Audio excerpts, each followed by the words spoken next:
Hello, my dear friends, and welcome to this session of our English class. मी मानसी तुमच्या सर्वांचे स्वागत करते आपल्या आजच्या या सेशनमध्ये. आज आपण इंग्लिशची जी पोयम चालली होती तुमची लास्ट सेशनमध्ये, द ट्विन्स म्हणजे जुळे, तर हीच पोयमला वाचूया, रिसाइट करू आणि पाहू की या पोयममध्ये काय म्हटलं गेलंय. खूप कॉमेडी पोयम आहे, तुम्हाला नक्कीच आवडेल. असे सिच्युएशन्स आहेत या पोयममध्ये की तुम्हाला खूप हसू येईल. चला वाचूया poem, the twins. So like we always do, we will first recite the whole poem. पूर्ण पोयम आपण वाचू एकदा. त्याचं pronunciation वगैरेकडे लक्ष द्या तुम्ही, कसं बोलली जाईल. In form and feature, face and limb, I grew so like my brother that folks got taking me for him and each for one another. It puzzled all our kith and kin. It reached a fearful pitch. For one of us was born a twin, yet not a soul knew which. One day, to make the matter worse, before our names were fixed, as we were being washed by nurse, we got completely mixed. And thus you see by fate's decree, or rather nurse's whim, my brother John got christened me, and I got christened him. This fatal likeness even dodged my footsteps when at school, and I was always getting flogged. For John turned out a fool. I put this question fruitlessly to everyone I knew. What would you do if you were me to prove that you were you? Our close resemblance turned the tide of my domestic life, for somehow my intended bride became my brother's wife. In fact, year after year, the same absurd mistakes went on. And when I died, the neighbors came and buried brother John. This poem is written by Henry Sambrook Leigh. So, Henry Sambrook Leigh ह्याचे poet आहेत. Poem मध्ये basically काय म्हटलं गेलं हे एकदा तुम्हाला समजावून देते मी. पोयम तुम्हाला आधीच सांगितलं मी की एक कॉमिक पोयम आहे, म्हणजे की कॉमेडी आहे ह्याच्यामध्ये, आणि एक्झॅजरेशनचं जे आहे हा एक्झाम्पल आहे. ह्याच्यात काय आहे, पोएट म्हणतोय की ट्विन्स म्हणजे काय, जुळे. तर हे दोन जुळे भाऊ आहेत. ट्विन्स अँड हा पोएट आणि त्याचा भाऊ, दोन जुळे भाऊ आहेत. तर जुळ्यांचा जो दुखणं आहे, दुखणं म्हणजे काय की भाई काय त्यांना त्रास होतात जुळेपणामुळे, की एकामेकासारखे दिसतात, तर त्याच्यामुळे लोक त्यांना चुकी जर घेऊन घेतात. जर तुम्ही कोणा जुळ्याला जाणत असाल, स्वतःही कोणी जुळे असाल, तुमचा जुळा भाऊ किंवा बहीण असेल, तर तुम्ही ही गोष्ट नीट प्रकारे समजू शकाल.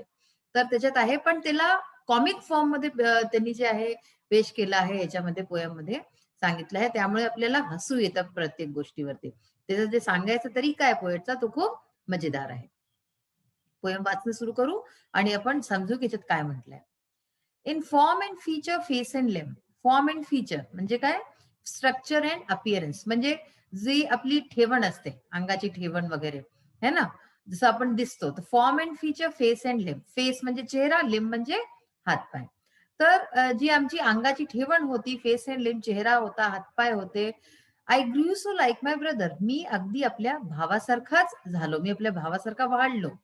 दॅट फोक्स got taking me for him and each for one another. इतके आम्ही एकामेकासारखे दिसत होतो, रिझेंबल करत होतो एकामेकासारखे, की जे लोक होते टेकिंग मी फॉर हिम, म्हणजे की त्याला मी समजत होते आणि मला तो समजत होते. कारण की जेव्हा जुळे असतात, आयडेंटिकल ट्विन्स असतात, तर असं खूप होतं की लोकांना कळत नाही नॉर्मली की कशावरनं कोणता भाऊ आहे किंवा कोणता बहीण आहे.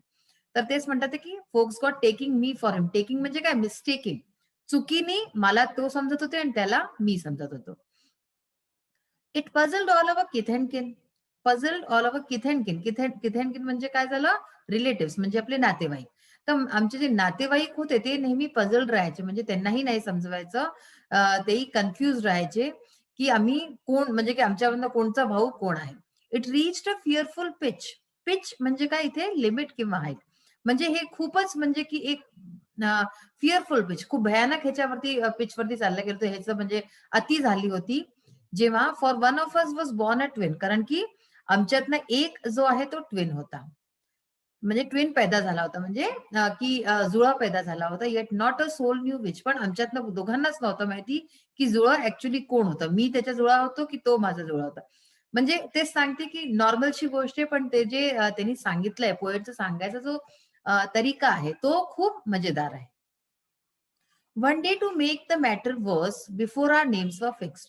एक दिवशी या गोष्टीला अनेक जास्त म्हणजे की घालवायला अनेक जास्त बेकार करायला काय झालं की जेव्हा आमचं नाव फिक्स होणार होतं म्हणजे आमचं नामकरण होणार होतं त्याच्या आधीची गोष्ट as we were being washed by nurse, जेव्हा नर्स आम्हाला आंघोळ घालत होती, वी गॉट कम्प्लिटली मिक्स. तर तेव्हा काय झालं की आम्ही दोघं कम्प्लिटली मिक्स्ड होऊन गेलो.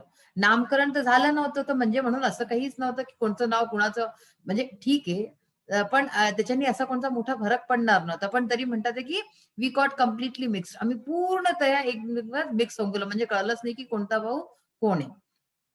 And thus you see by fate's decree or rather nurse's whim. आणि असं बघा तुम्ही की हे बहुतेक जे आहे फेट्स डिक्री, डिक्री म्हणजे काय, ऑर्डर, म्हणजे बहुतेक आमचा किस्मतच अशी होती, आमचं नशीबच असं होतं, नशीबच्या खेळ होता हा. किंवा नर्सेस विम, विम म्हणजे सडन चेंज ऑफ माइंड, किंवा हे नर्सचं कियधर होतं की नर्सनी असं केलं होतं म्हणून, किंवा आमचं नशीबच असं होतं. My brother John got christened me and I got christened him. Christened म्हणजे काय असतं, name given to a baby at the naming ceremony, जे नाव सेरेमनीमध्ये दिलं जातं, जे नेम जसं नामकरण संस्कार असतं आपल्याकडे ना, तर जसं नाव दिलं जातं बेबीला, तर त्याला क्रिस्टियन सेरेमनी म्हणतात. तर ते जे नाव द्यायचं प्रक्रिया असते त्याला क्रिस्टियन म्हणतात. तर इथे म्हणतात की या सगळ्या कारणांनी की आंघोळ घालताना नर्सनी आम्हाला मिक्स करून दिलं आणि त्यांनी काय झालं की जॉनला माझं नाव मिळून गेलं आणि मला जॉनचं नाव मिळून गेलं. My brother John got christened me and I got, म्हणजे आमच्या दोघांचे नावं सुद्धा बदलून गेले. त्याला जॉन नाव मिळालं आणि मला माझं नाव मिळालं. This fatal likeness even dogged my footsteps when at school. Fatal म्हणजे काय, leading to disaster or death, म्हणजे की इतकं भयंकर झालं की ज्याच्याने की खूप भयंकर कहर येऊन गेला समजून घ्या. तर एवढा जो कहर होता, इव्हन डॉग माय फुटस्टेप्स, डॉग म्हणजे कंटिन्यू टू फॉलो, म्हणजे वेन एट स्कूल, जेव्हा मी शाळेत होतो तेव्हा सुद्धा ही जी आमची लाईकनेस होती, आम्ही जे एकामेकासारखे दिसत होतो, ते शाळेतही माझ्या बरोबरच चाललं. And I was always getting flogged for John turn out a fool. आणि मला नेहमीच फ्लॉग्ड म्हणजे काय, बीटेन अप, मी नेहमीच मार खायचो, कारण की जॉन जो आहे तो काही ना काही अशा खोड्या करायचा, काही ना काही अशा चुका करायच्या आणि त्याच्या कारणाने मला मार पडायची. मला मार का पडायची? कारण की मी त्याच्यासारखं दिसायचो. तर टीचर मला त्याला समजून मला मार पडून जात होती. I put this question fruitlessly. तर हा जो प्रश्न होता हा मी फ्रुटलेसली म्हणजे की ज्याचं काही उत्तर नाही मिळेल आणि ज्याचं काही हेच नाहीये. तर टू एव्हरीवन आय न्यू, ज्याला ज्याला मी जाणत होतो त्याला मी प्रत्येकाला हा प्रश्न विचारत होतो. What would you do if you were me? तुम्ही काय केलं असतं जर तुम्ही मी असता? To prove that you were you. हे हे साबित कराय करता की तुम्हीच तुम्ही आहात. हे तुम्ही असं साबित कराय करता तुम्ही काय केलं असतं जर तुम्ही माझ्या जागेवरती असता तर. हे प्रश्न मी सगळ्यांना विचारत होतो, पण मला कुठूनच कोणी काही उत्तर देत नव्हतं. Our close resembles turn the tide of my domestic life. आमचं जे इतकं रिझेम्बलन्स होतं, आम्ही जे इतके एकामेकासारखे दिसत होतो, त्याच्या कारणाने माझी जी डोमेस्टिक लाईफ होती, म्हणजे माझं जे घरेलू जे जे गृहस्थ जीवन होतं, ते सुद्धा टर्न द टाईड म्हणजे काय, चेंज द सिच्युएशन. त्याची परिस्थिती सुद्धा पूर्णतः बदलून गेली. कसं बदलली? For somehow my intended bride became my brothers wife. कारण की जी माझी वाईफ बनणार होती, माझी जी बायको होणार होती, ती त्याची बायको बनून गेली, म्हणजे तिचं लग्न त्याच्याशी होऊन गेलं, कारण की आम्ही एकामेकासारखे दिसत होतो. आता हे पहा, हे सगळ्या ज्या गोष्टी आहे फार एक्झॅजरेशनच्या गोष्टी आहेत. ह्याच्यात असं काहीच नाहीये की असं होऊ शकेल की कुणाची बायको आणि कुणा आणखी लग्न होऊन गेलं, पण ते कॉमिक फॅक्टर आहे आणि असं आहे म्हणून त्यांनी ही पोयम तशी केली आहे. तर जी माझी बायको होणारी होती ती त्याची बायको बनली. In fact year after year the same absurd mistakes went on. आणि तो म्हणतो की वर्षानुवर्ष अशाच सगळ्या चुकी चालत राहिल्या. And when I died the neighbours came and buried brother John. जेव्हा मी मेलो तेव्हा नेबर्स आले, आमचे जे पडोसी आहेत ते आले आणि त्यांनी काय केलं, जॉनला जो माझा भाऊ होता त्याला घेऊन बरी करून दिलं. बरी म्हणजे त्या लोकांकडे ख्रिश्चन्स मध्ये काय करतात, कब्रमध्ये टाकतात ना, तर तसं त्याला कब्रमध्ये टाकून दिलं. हेनरी सॅमब्रुक लिहितं. अशा प्रकारची पोयम होती. मस्त पोयम होती. खूप मजा आली असेल तुम्हाला निश्चितच. सो आता आपण आपल्या इंग्लिश वर्कशॉप मधलं बघूया. क्वेश्चन नंबर 3, त्याचा बी पार्ट बघा. Write any 2 lines from the poem that you find most humorous. Humorous जे असतील, खूप जास्त आपल्याला वाचून ज्याला हसू आलं असेल, अशा टाईपच्या 2 लाईनी लिहायच्या आहेत. तर फर्स्ट बघा, as we were being washed by nurse we got completely mixed. म्हणजे जेव्हा वॉश म्हणजे आम्हाला अंघोळ घालवती नर्स तेव्हा आम्ही मिक्स होऊन गेलो. मिक्स व्हायसारखं असं काही नव्हतंच, पण तरी ही गोष्ट त्यांनी लिहिली. My brother John got christened me and I got christened him. म्हणजे माझं नाव जे आहे त्याला मिळालं, त्याचं नाव मला मिळालं. हे दोन्ही गोष्टी ज्या आहेत या फार मजेदार आहे, ह्युमरस आहेत. Pick out lines that contain alliteration. आता आपल्याला लाईन्स बघायच्या आहेत काही क्वेश्चन नंबर 4 मध्ये दिले जे एलिट्रेशन ज्याच्यात असेल. तर बघा, in form and feature face and लिम याच्यामध्ये काय एफ जो लेटर आहे त्याचं परत परत जे आहे रिपिटेशन झालंय. As we were being washed by nurse यात डब्ल्यू च झालंय आणि अँड बरीड ब्रदर जॉन याच्यात बी च झालंय. हायपरबोल. हायपरबोल बघा, for one of us was born a twin yet not a soul knew which. म्हणजे ह्याच्यात काय असतं, अतिशयोक्ती असते. My brother John got christened me and I got christened him. मग आहे पन. पन मध्ये काय असतं बघा, our close resemblance turn the tide. Pun म्हणजे काय असतं की ज्याच्यामध्ये कोणता फ्रेज घेतला असेल है ना, फ्रेज असतात अशा टाईपचे, त्याच्यात त्याला म्हणतात पन. तर ह्याच्यात काय आहे, टर्न द टाईड, म्हणून हे पन आहे. It reached a fearful pitch. आता हे फिअरफुल पिच हे सुद्धा एक फ्रेज आहे, म्हणून पन मध्ये काय असतं, जिथे कुठे फ्रेज वगैरे असतं ते पन असतं. नेक्स्ट क्वेश्चन आहे तुमचा, pick out from the poem sets of words that generally go together. जे आपण जनरली जे आहे, जे वर्ड्स आपण बरोबरच म्हणतो, ते अशा टाईपचे वर्ड्स आपल्याला ह्याच्यात लिहायचे आहेत या पोएम मधनं. ठीक आहे, तर पोएम मध्ये कोणते शब्द आलेत बघा, form and features, face and limb, kith and kin, fearful pitch, fate's decree, got christened, close resemblance, turn the tide, domestic life, get flogged, intended bride, absurd mistake. तर हे जितकेही आपण वाचले हे सगळे नेहमी एका बरोबरच घेतले जातात. नेक्स्ट क्वेश्चन आहे क्वेश्चन नंबर 6 तुमचं.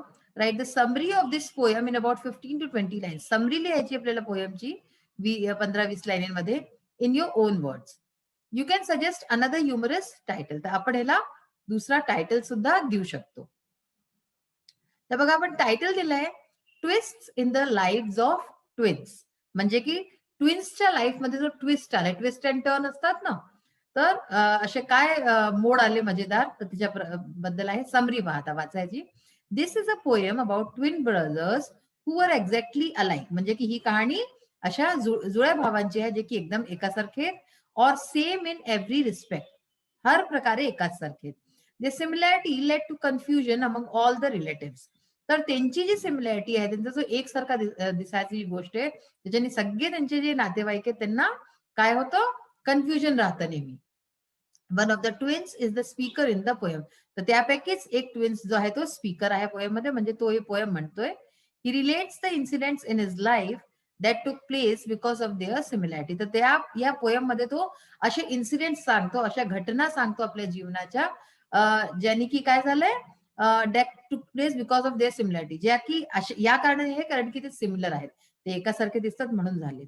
फॉर एक्झाम्पल, आता उदाहरणार्थ दिलंय, while the nurse was bathing them just before they were christened, she mixed them up by mistake and they were given each other's name. तर जेव्हा ती त्यांना आंघोळ घालत होती नामकरणच्या आधी, तेव्हा ते मिक्स होऊन गेले आणि दोघांना एकामेकाचं नाव मिळून गेलं.